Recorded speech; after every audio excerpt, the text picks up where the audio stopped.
الحمدللہ رب العالمین الصلاة والسلام علی خاتم الانبیاء والمرسلین وعلی آلہ وصحبہ اجمعین اما بعد رب اشرح لی صدری ویسر لی امری واحلل عقدۃ من لسانی یفقہوا قولی۔ گزشتہ درس میں صفات الہی کے بنیادی اصول اور قواعد کے ضمن میں تیسرا قاعدہ ہم نے پڑھا تھا۔ تیسرا قاعدہ ہم نے پڑھا تھا جس کے اندر کیا بیان کیا گیا تھا؟ صفات الہی کی دو قسمیں، صفات الہی کو دو قسموں میں علماء نے منقسم کیا ہے، ایک ثبوتی صفات، ایک سلبی صفات، ثبوتیہ اور سلبیہ، یعنی ثبوتی صفات اور دوسرے سلبی صفات۔ ثبوتی صفات کیا مطلب ہے؟ جو اللہ کے لیے ثابت ہے، وہ صفات جو اللہ کے لیے ثابت ہے ان کو ثبوتی کہتے ہیں۔ جن صفات کو اللہ کے لیے ثابت کیا گیا ہے کہ اللہ ایسا ہے ایسا ہے ایسا ہے، تو اس کو کیا کہیں گے؟ ثبوتی صفات۔ دوسرے وہ صفات جن کو سلبی صفات کہا جاتا ہے، یعنی جن صفات کی اللہ سے نفی کی گئی کہ اللہ ایسا نہیں، اللہ ایسا نہیں، اللہ ایسا نہیں، تو ان صفات کو کیا کہتے ہیں؟ سلبی صفات۔ تو ایک ثبوتی صفات ہیں، دوسرے سلبی صفات۔ یہ دو چیزیں ہم نے گزشتہ درس میں پڑھی تھی۔ ثبوتی صفات کی کوئی مثال دے سکتے ہیں؟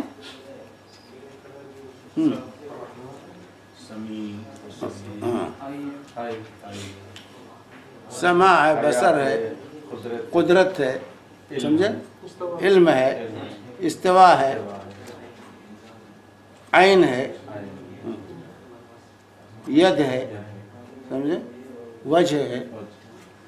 تو یہ جو ہے جو کتاب و سنت میں جو صفات اللہ کے لیے ثابت مانے گئے ہیں ان کو ثبوتی صفات کہتے ہیں۔ اور سلبی صفات کی کوئی مثال ہے یاد آپ لوگوں کو؟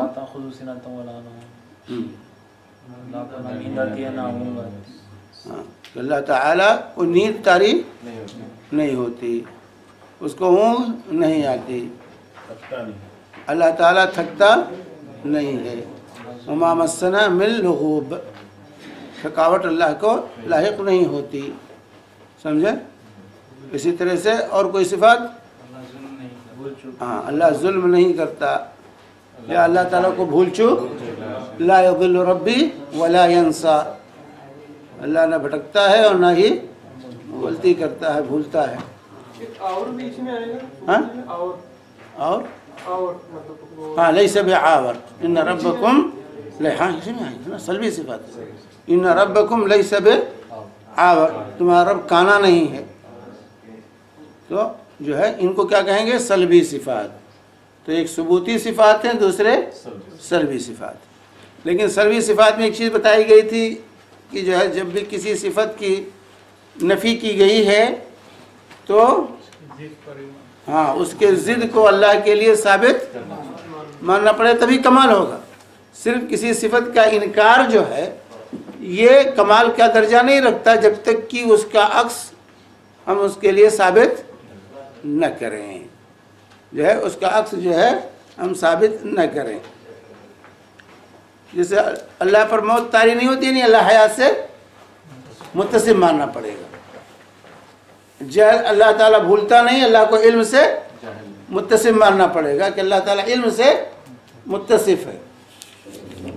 تو جن صفات کی نفی کی گئی ہے تو صفات کی نفی یہ کمال کا درجہ نہیں رہتی جب تک کہ اس کے ضد کو اللہ کے لیے ثابت نہ مانے۔